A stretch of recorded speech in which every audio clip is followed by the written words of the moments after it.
Hello friends, welcome to Devbhoomi craze education. Friends, आज हम यहाँ पे अध्ययन करेंगे सामाजिक अध्ययन या सामाजिक विज्ञान का। ये क्वेश्चन फ्रेंड्स सीटेट और यूटेट के लिए बहुत ही महत्वपूर्ण क्वेश्चन है। या अन्य हम कोई एग्ज़ाम देते हैं तो उसके लिए भी स्टेट का हो या सेंट्रल का एग्ज़ाम हो, उसके लिए भी ये क्वेश्चन महत्वपूर्ण है। तो यहाँ पे जो सबसे पहला क्वेश्चन पूछा गया है सामाजिक अध्ययन में कि वीर शैववाद निम्नलिखित में से किस व्यक्ति विशेष से जुड़ा हुआ है।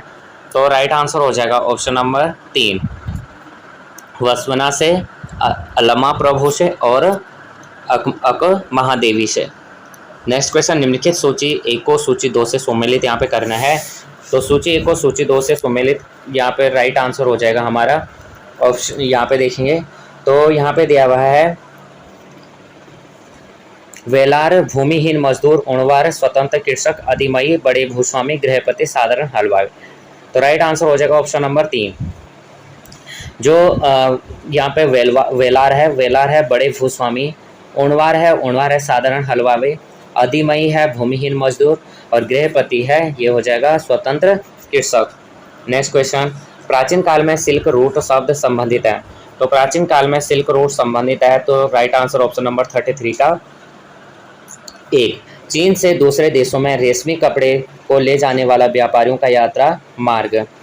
सिल्क रूट जो है चीन से दूसरे देशों में कपड़े को ले जाने वाले व्यापारिक मार्ग यात्रा था। और सिल्क रूट जो है प्राचीन काल तथा मध्यकाल में ऐतिहासिक व्यापारिक सांस्कृतिक मार्गों का एक समूह था। Next question, question number 34।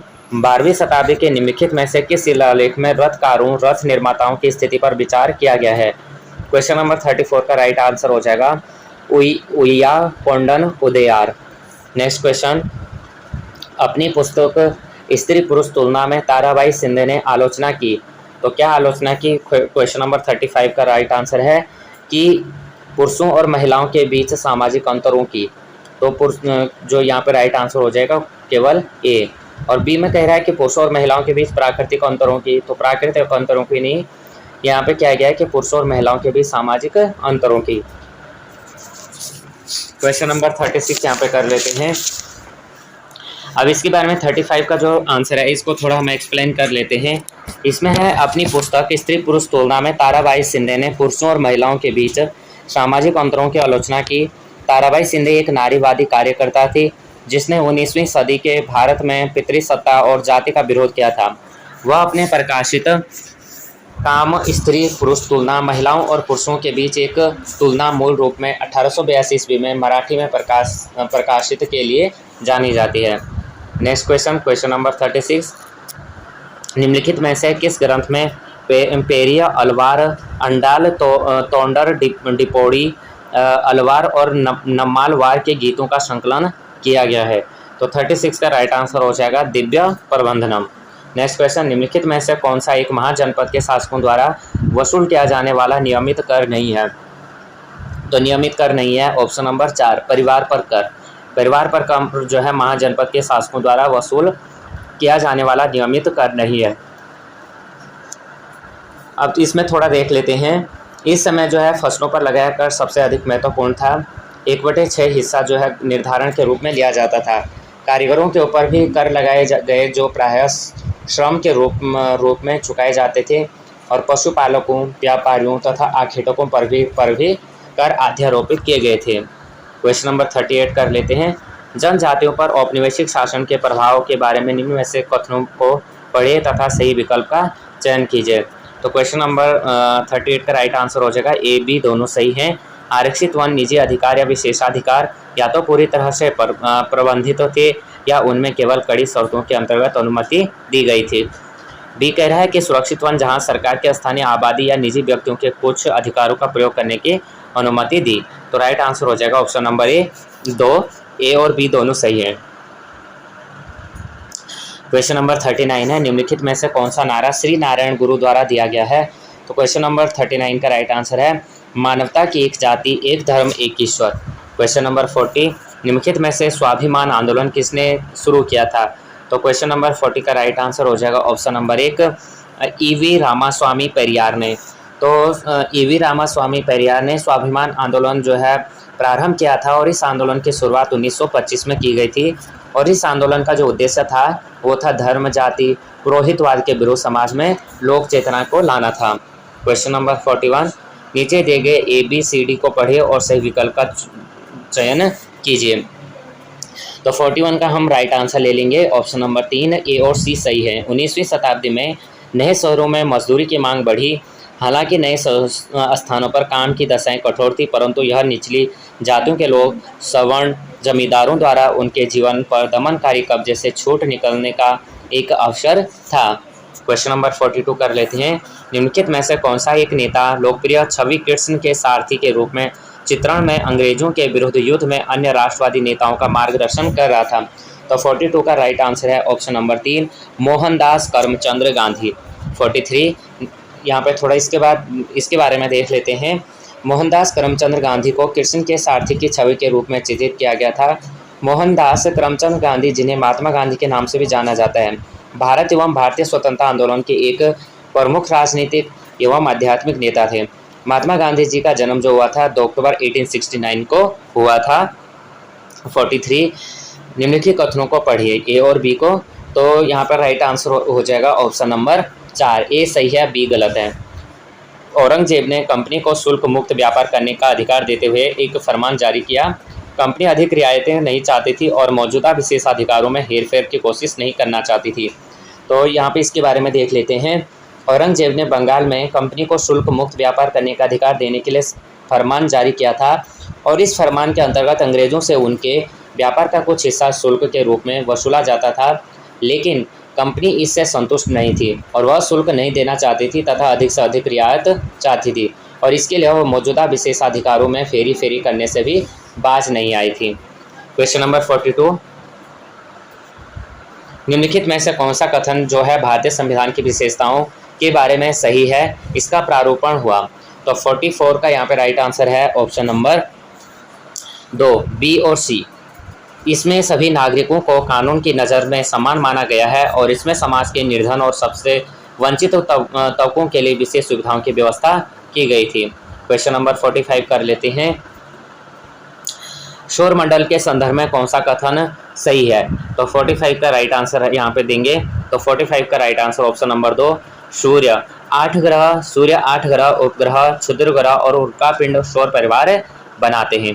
यानी सूर्य हो गया, जो 8 ग्रह हो गए, सूर्य भी जो है, और उपग्रह हो गए, क्षुद्र ग्रह हो गए, उल्का पिंड हो गए, ये सभी क्या बनाते हैं? सौर परिवार बनाते हैं। तो इसके बारे में हम थोड़ा देख लेते हैं। सौर मंडल जो है सूर्य, 8 ग्रह, उपग्रह, क्षुद्र ग्रह, उल्का पिंड सौर परिवार बनाते हैं। सौर मंडल में सूर्य और वह खगोलीय पिंड सम्मिलित हैं जो इस मंडल में एक दूसरे से गुरुत्वाकर्षण बल बांधे हुए हैं। किसी तारे के इर्द गिर्द परिक्रमा करते हुए उन खगोलीय वस्तुओं के समूह को ग्रही मंडल कहा जाता है जो अन्य तारे न हो। क्वेश्चन नंबर यहाँ पे 46, नीचे दिए गए वाक्यों को AB पढ़िए और सही विकल्प का चयन कीजिए। तो क्वेश्चन नंबर 46 का राइट आंसर है जगह केवल A, प्रत्येक अक्षांश के मान के साथ उत्तर या दक्षिण भी लिखा जाता है। तो right answer option number A हो जाएगा। विषुवत के उत्तर की सभी समानांतर रेखाओं को उत्तरी अक्षांश कहा जाता है तथा विषुवत वृत्त के दक्षिणी स्थित सभी समानांतर रेखाओं को दक्षिणी अक्षांश कहा जाता है। इसलिए प्रत्येक अक्षांश के मान के साथ उसकी दिशा यानी उत्तर या दक्षिण को भी लिखा जाता है। प्रमुख यामोत्तर तथा 180 डिग्री यामोत्तर मिलकर पृथ्वी को 2 समान भागों में पूर्वी गोलार्ध एवं पश्चिमी गोलार्ध में विभक्त करती है। इसलिए किसी स्थान के देशांतर के आगे पूर्वी तथा पश्चिम का उपयोग किया जाता है और केवल जो है ये यहाँ पे सही राइट आंसर है। अभिकथन यहाँ पे दिया गया है क्वेश्चन नंबर 47। तो अभिकथन कह रहा है कि उष्ण कटिबंधीय सर्वाधिक गर्मी पाता है और वर्ष भर गर्म रहता है। 47 का राइट आंसर होगा ऑप्शन नंबर 1, A और R दोनों सही हैं और R A की सही व्याख्या करता है। ये R कह रहा है कि कर्क रेखा और मकर रेखा के बीच सभी अक्षांश रेखाओं पर वर्ष में कम से कम एक बार दिन के मध्य सूर्य सिर पर रहता है। तो इसका राइट आंसर हो जाएगा ऑप्शन नंबर A। अभिकथन यहाँ पे फिर दिया गया है 48 में, विषुवत रेखा ग्लोब पर एक महत्वपूर्ण संदर्भ बिंदु है और विषुवत रेखा पृथ्वी को उत्तरी गोलार्ध और दक्षिणी गोलार्ध में बांटती है। तो 48 का राइट आंसर हम यहाँ पे देखेंगे ऑप्शन नंबर 1 हो जाएगा। A और R दोनों सही हैं और R A की सही व्याख्या करता है। तो भूमध्य रेखा जो है विषुवत रेखा पृथ्वी की सतह पर उत्तरी ध्रुव एवं दक्षिणी ध्रुव से समान दूरी पर स्थित एवं काल्पनिक रेखा है। और यानी जो भी ग्लोब में रेखाएं होती हैं ना, तो वो सभी क्या होते हैं? काल्पनिक रेखाएं हैं। हम कहते हैं कि अक्षांश रेखाएं 180 हैं, देशांतर रेखाएं 360 हैं। तो ये सभी रेखाएं क्या होती हैं, काल्पनिक रेखाएं होती हैं। कोई भी यहाँ पे ऐसा नहीं है कि कहीं पे ये लाइन ड्रॉ कर दी गई है, ये इमेजिनरी लाइन है।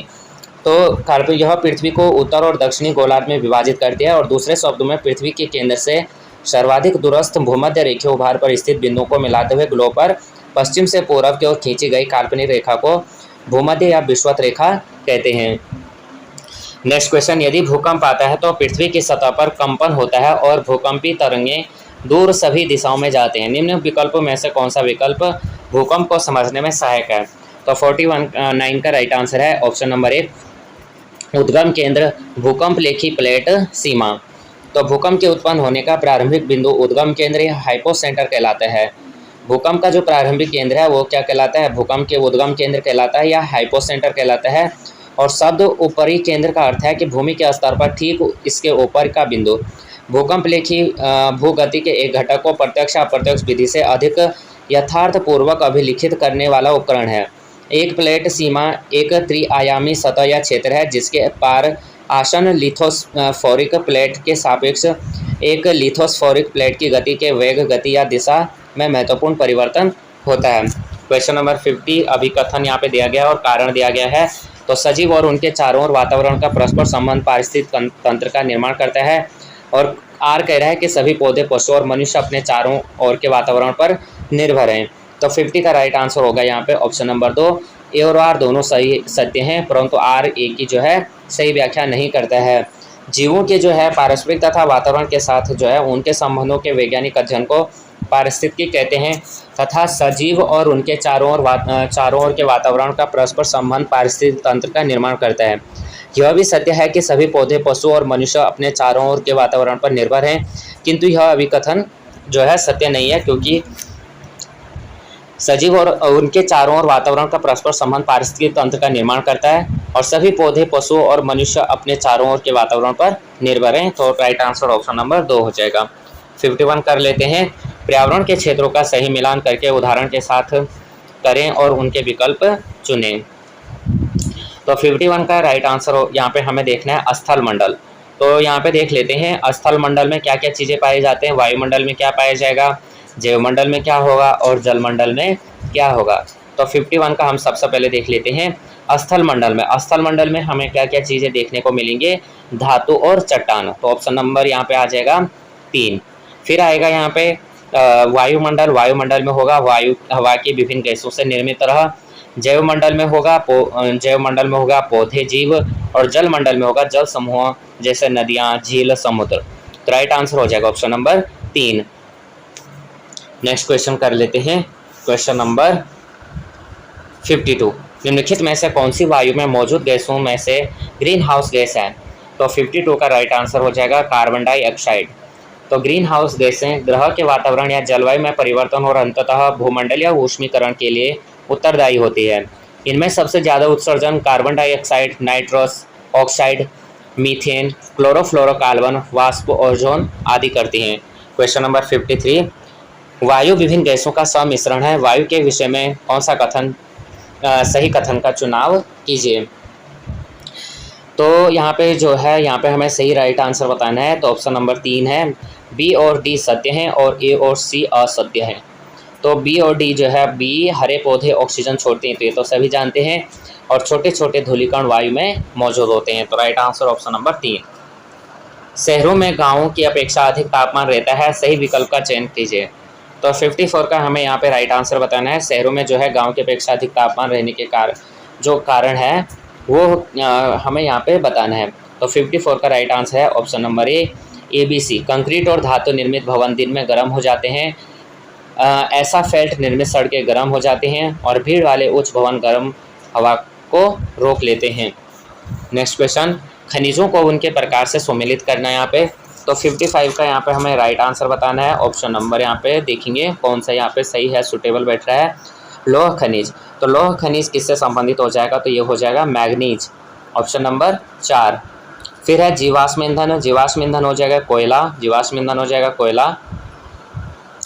फिर अधात्विक खनिज, सी का हो जाएगा चूना पत्थर, सी का हो जाएगा चूना पत्थर। और डी का हो जाएगा लौह खनिज का हो जाएगा सीसा। तो यहाँ पे राइट आंसर हो जाएगा ऑप्शन नंबर 3। वन्यजीव के संरक्षण के लिए निम्नलिखित में से कौन सी गतिविधियां कार्य आवश्यक हैं? तो 56 का राइट आंसर हो जाएगा राष्ट्रीय उद्यान और वन्यजीव अभ्यारण्य। नेक्स्ट क्वेश्चन नंबर 57, बढ़ती जनसंख्या की बढ़ती मांग को पूरा करने के लिए कृषि के उत्पादन को बढ़ाने के तरीकों पर सही विकल्प का चयन कीजिए। तो 57 का राइट आंसर हो जाएगा option number 3 A B D. उर्वरकों और उच्च उपज वाले बीजों का प्रयोग और बोए गए क्षेत्र में विस्तार करके, या फिर यहाँ पे जो है कृषि का मशीनीकरण।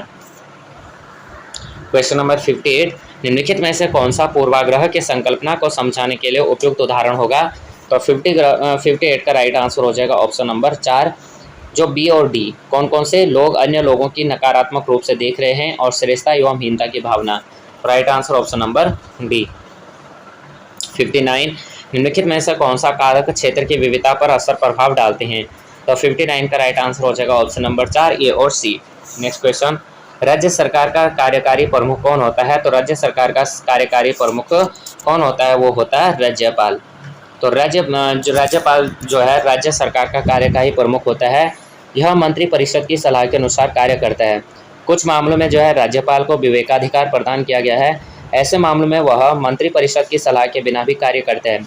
राज्यपाल जो है अपने राज्य के सभी विश्वविद्यालयों के कुलाधिपति भी होते हैं। तो राज्यपाल ही क्या होते हैं? अपने सभी जो जिस राज्य का राज्यपाल होगा उसी राज्य के जो भी विश्वविद्यालय हैं उनका कुलाधिपति भी राज्यपाल होगा। नेक्स्ट क्वेश्चन, भारत सरकार द्वारा निम्नलिखित में से कौन सी सरकार की व्यवस्था को चुना गया है? तो 61 का राइट आंसर हमें यहाँ पे बताना है ऑप्शन नंबर 2 संसदीय एवं संघीय। तो भारत द्वारा संसदीय एवं संघीय सरकार की व्यवस्था को चुना गया था। संविधान सभा में काफ़ी सोच विचार और बहस के बाद शासन के संसदीय एवं संघीय व्यवस्था को चुना गया था। केंद्र व राज्य दोनों ही स्तर पर शासन की इस पद्धति को अपनाया गया है। क्वेश्चन नंबर 62, निम्नलिखित कथनों में से कौन सा कथन ग्रामीण भारत के जीवन के बारे में है? तो 62 का राइट आंसर है ऑप्शन नंबर बी यानी 2 केवल बी। भारत में किसानों को जब अपेक्षित पैदावार नहीं मिलती तब वे कर्ज के जाल में फंस जाते हैं। तो भारत जो है किसान जो है जब उन्हें जो है अपेक्षित पैदावार नहीं हो पाती है तो वह कर्ज में फंसते जाते हैं और ऐसी परिस्थितियों में बैंकों, महाजनों, बिचौलियों आदि से जो है इनके चक्कर में फंसकर कई किसान कर्ज का दबाव नहीं सह पाते और आत्महत्या कर लेते हैं और छोटे किसान जो है आर्थिक तंगहाजी की वजह से कर्ज के दुष्चक्र में फंसते जाते हैं। 63, निम्नलिखित कथनों को पढ़े तथा सही कथन का उत्तर दीजिए। तो ऑप्शन नंबर 3 बी और सी। गांव के सीमित आय उपार्जन के अवसरों के चलते खेतिहर मजदूर दूरवर्ती स्थानों पर प्रवास करते हैं। किसानों से नियमित रोजगार की चाहत में खेतिहर मजदूर बाजार में प्रचलित वेतन से कम वेतन स्वीकार करते हैं। तो यहाँ पे भारत के लगभग 53% परिवार खेतिहर मजदूर के रूप में कार्य कर रहे हैं। गांव में सीमित आय उपार्जन के अवसरों के चलते खेतिहर मजदूर दूरवर्ती स्थानों पर प्रवास करते हैं। साथ ही किसानों से नियमित रोजगार की चाहत में खेतिहर मजदूर बाजार में प्रचलित वेतन से कम वेतन स्वीकार कर लेते हैं।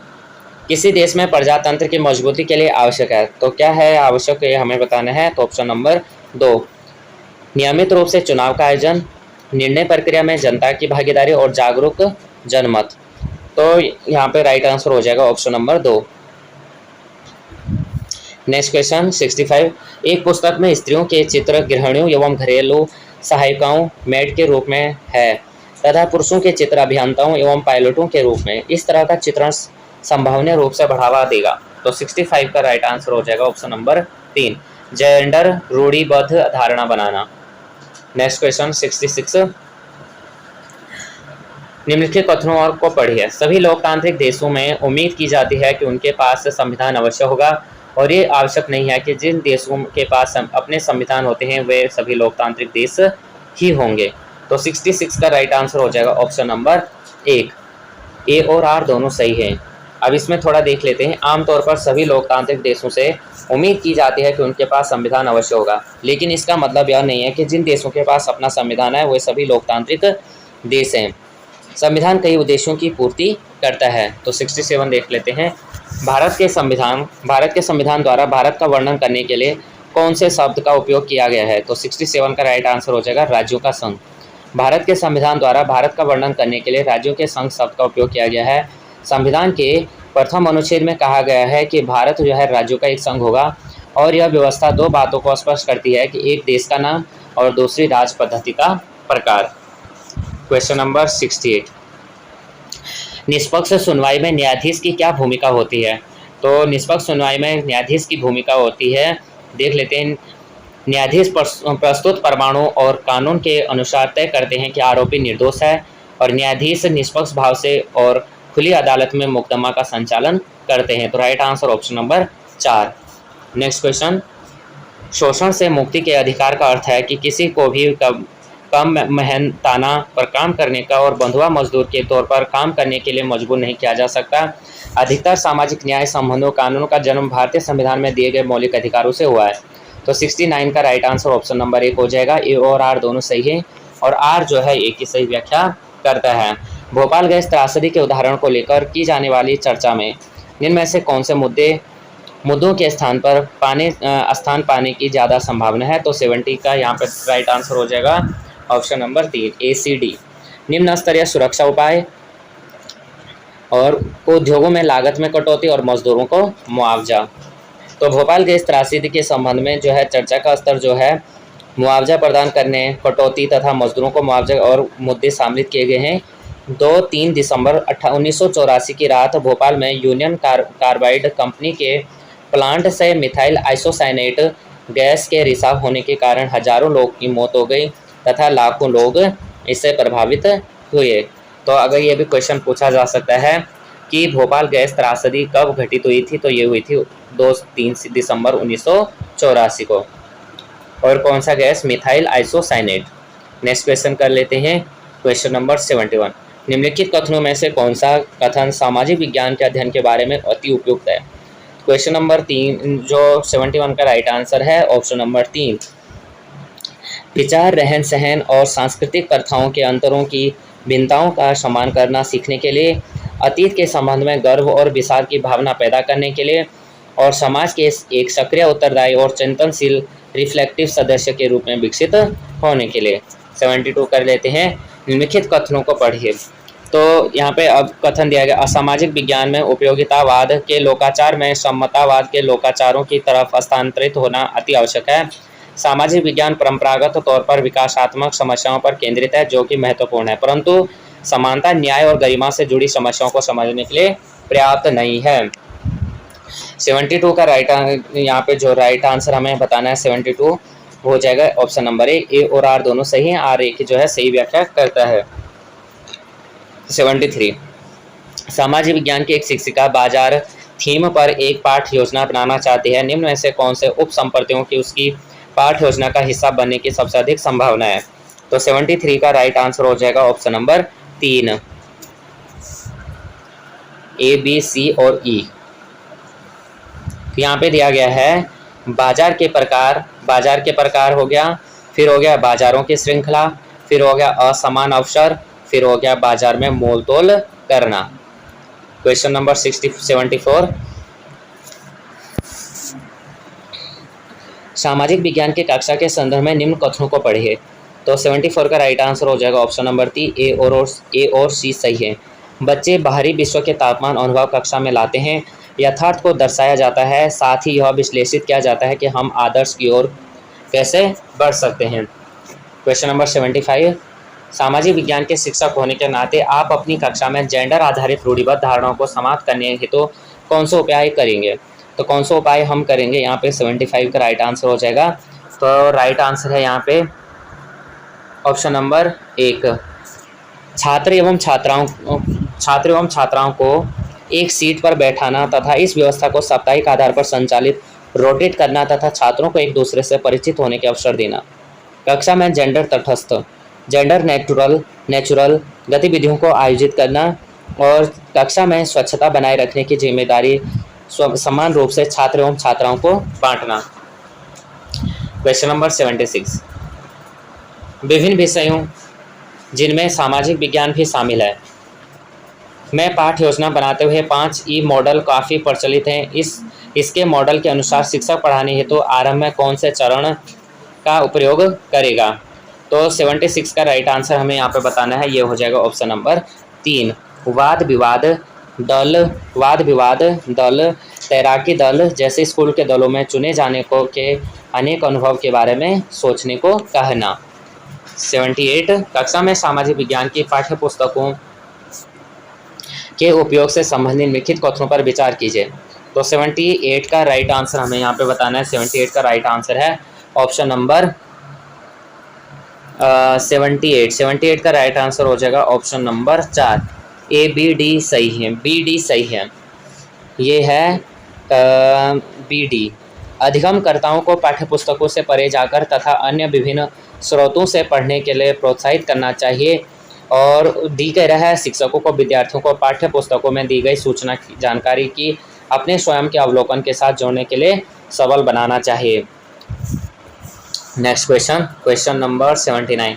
निम्नलिखित में से कौन सी गतिविधि भारतीय संविधान के क्षेत्र में आलोचनात्मक चिंतन के विकास के अवसर प्रदान उपलब्ध कराती है? तो 79 का राइट आंसर हो जाएगा केवल 2, यानी ऑप्शन नंबर 2 केवल बी। बच्चे को अध्ययन केस स्टडी उपलब्ध करानी चाहिए जिनमें लोग भारतीय संविधान में उल्लेखित विभिन्न अधिकारों को पाने के लिए संघर्ष करते हैं। नेक्स्ट क्वेश्चन 80 का देख लेते हैं। निम्नलिखित में से कौन से प्रश्न समालोचनात्मक चिंतन कौशल को बढ़ावा देने के अवसर प्रदान करते हैं? तो 80 का राइट आंसर हो जाएगा ऑप्शन नंबर 4, ए सी। लोगों के समानता के लिए किए गए संघर्ष में संविधान की क्या भूमिका है और एक कमीज बनाने की प्रक्रिया में किसे सबसे अधिक लाभ मिलता है? 81 हम यहाँ पे कर लेते हैं। प्रारंभिक स्तर में के विद्यार्थियों हाल ही में राज्य में हुए चुनाव को समझ सके उसके लिए शिक्षिका सहायता करना चाहती है। वह चाहती है कि विद्यार्थी से लोकतांत्रिक प्रक्रिया के तत्व के रूप में देखे कौन सा स्रोत इसके लिए उपयुक्त होगा? 81 का राइट आंसर है ऑप्शन नंबर 4, ए और सी। विद्यार्थी जो है राज्य के चुनाव परिणामों के विवरण वाली समाचार विकल्प और चुनाव प्रक्रियाओं के वीडियो रिकॉर्ड या यूट्यूब पर उपलब्ध कराना। तो right answer option number 4। Question number 82 कर लेते हैं। सामाजिक विज्ञान को प्रारंभिक विद्यालयों में बढ़ावा देने के लिए निम्नलिखित विकल्पों में से कौन सा विकल्प सही है? तो राइट आंसर ऑप्शन नंबर 3 केवल बी। विश्लेषणात्मक और रचनात्मक मानस का आधार रखने की में सामाजिक विज्ञान एक अनिवार्य स्रोत की तरह सहायता करता है और इस पर बल देना। क्वेश्चन नंबर 83 कथनों को पढ़िए तथा सही विकल्प का चयन कीजिए। सामाजिक विज्ञान पढ़ाना उत्तरोत्तर रूप से जटिल एवं चुनौतीपूर्ण होता जा रहा है। 83 और आर कारण कह रहा है कि भारत के शिक्षण संस्थानों में पढ़ाने के लिए पेशेवर रूप से प्रशिक्षित समाज वैज्ञानिकों की कमी है। 83 का राइट आंसर हो जाएगा ऑप्शन नंबर 3, ए सही है किंतु आर गलत है। तो 83 के बारे में सामाजिक विज्ञान पढ़ाना उत्तरोत्तर रूप से जटिल एवं चुनौतीपूर्ण होता जा रहा है क्योंकि सामाजिक विज्ञान के उद्देश्य व्यापक हैं, अतः इसके उद्देश्यों को सही प्रकार से निर्धारित करना आसान नहीं है। साथ ही उद्देश्यों में भटकाव की समस्या भी उत्पन्न होती है और भारत के शिक्षण संस्थानों में पढ़ाने के लिए पेशेवर रूप से प्रशिक्षित समाज वैज्ञानिकों की कोई कमी नहीं है। क्वेश्चन नंबर 84 कर लेते हैं। औपनिवेशिक शासन ने भारतीय उपमहाद्वीप में जनजातीय समूहों के जीवन को कैसे प्रभावित किया है के अध्ययन के लिए निम्नलिखित में से किसका उपयोग एवं प्राथमिक स्रोत के रूप में किया जा सकता है? तो क्वेश्चन नंबर 84 का यहाँ पे हमें राइट आंसर बताना है ऑप्शन नंबर 4। उस काल के समय के दौरान बेगा जैसी जनजातियों द्वारा गाए गए और मानव शास्त्री बैरियल एल्विन द्वारा प्रलेखित किए हुए गीत।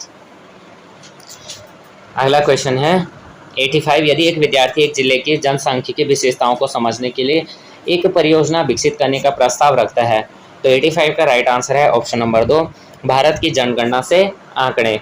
तो विद्यार्थी को जो है जनसंख्या विशेषताओं को समझने के लिए जनगणना आंकड़े की आवश्यकता होगी।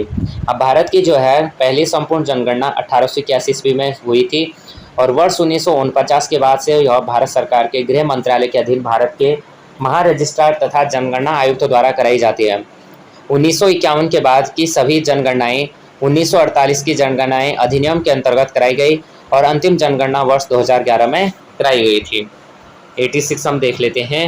निम्नलिखित में से कौन सी अधिगम के लिए आकलन रूपरेखा AFL की मुख्य विशेषता है? तो 86 का यहाँ पे राइट आंसर हमें बताना है। तो कौन बच्चे जो है प्रत्येक बच्चे की व्यक्तिगत एवं विशिष्ट आवश्यकता को पहचानना, हितधारकों के साथ अधिगम प्रगति को साझा करने के लिए उपयोग और अधिगम प्रतिफलों पर आधारित मानदंड पर विद्यार्थियों अधिगम को आंकना। तो 86 का राइट आंसर हो जाएगा ऑप्शन नंबर 4 ए और डी। प्रत्येक बच्चे को व्यक्तिगत एवं विशिष्ट आवश्यकताओं को पहचानना और समयानुसार अधिगम प्रगति में परिवर्तन के अवलोकन के अवसर उपलब्ध कराना। 87 शिक्षा का अधिकार अधिनियम 2009 के अनुसार प्रारंभिक स्तर तक पढ़ने वाले विद्यार्थियों के लिए पाठ्यचर्या के सूत्रीकरण और मूल्यांकन का कार्यविधियों के संबंध में निम्नलिखित में से कौन सा सिद्धांत सही है। तो 87 का राइट आंसर हो जाएगा ऑप्शन नंबर 2 केवल बी। इसे बच्चे के चहुमुखी सर्वांगीण विकास को प्रोत्साहन देना चाहिए। 88 विद्यालय आधारित आकलन गतिविधियों हेतु निम्न में से क्या उपाय उपयोग में नहीं लाया जा सकता है। तो 88 का राइट आंसर होगा ऑप्शन नंबर 4 स्थापन प्लेसमेंट आकलन। क्वेश्चन नंबर 89 पोर्टफोलियो आकलन में आवश्यक होते हैं। तो पोर्टफोलियो आकलन में क्या आवश्यक होते हैं, 89 का राइट आंसर हमें बताना है ए और सी। तो यहाँ पे जो है विद्यार्थियों के कार्यों का संग्रह और पोर्टफोलियो में रखे जाने वाले कार्यों वस्तुओं के चयन हेतु एक मानदंड। तो विद्यार्थियों के कार्यों का संग्रह पोर्टफोलियो में रखे जाने वाले कार्य वस्तुओं का चयन हेतु मानदंड का उपयोग पोर्टफोलियो आकलन में आवश्यक होता है।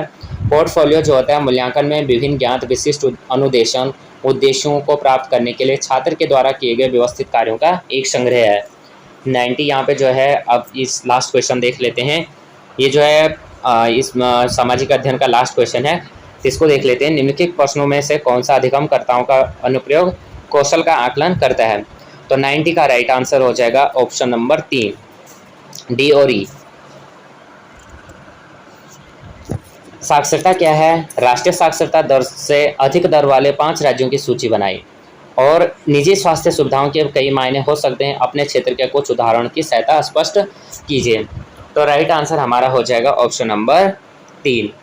तो साक्षरता दर क्या है और राष्ट्रीय साक्षरता दर से अधिक दर वाले 5 राज्यों की सूची जो निजी स्वास्थ्य सुविधाओं के कई मायने हो सकते हैं, अपने क्षेत्र के कुछ उदाहरणों की सहायता से इसे स्पष्ट किया जा सकता है, जो अधिगमकर्ताओं के अनुप्रयोग कौशल का आकलन करता है। तो फ्रेंड्स यहाँ पे जो है 90 क्वेश्चन हमने यहाँ पे किए। ये जो है सीटेट के लिए, और जो भी स्टेट टेट होते हैं, अभी जैसे 29 सितंबर को जो है यूटेट होने वाला है, तो उसमें इसे हम देख सकते हैं। उसमें जो है यहाँ से भी जो है क्वेश्चन कुछ यहाँ पे पूछे जा सकते हैं। तो फ्रेंड्स आप ये क्वेश्चन देख सकते हैं, बहुत ही महत्वपूर्ण क्वेश्चन है। और अगर आपको ये वीडियो जो है पसंद आती है तो प्लीज़ वीडियो को लाइक शेयर और सब्सक्राइब करना। जय हिंद, जय भारत।